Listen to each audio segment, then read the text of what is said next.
நான் காலேஜ் படிக்கிறப்போ எங்கள் கிளாஸ் பையன் மேலே ஒன் சைட் லவ் இருந்துச்சு.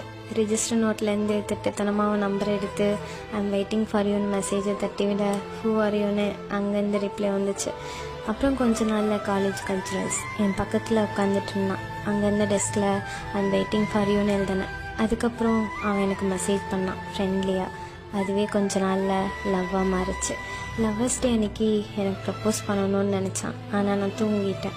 மார்னிங் முழித்ததும் உங்ககிட்ட ஒன்று சொல்கிறதுக்காக வெயிட் பண்ணிட்டு இருந்தேன்னு சொன்னான். அப்போவே புரிஞ்சது.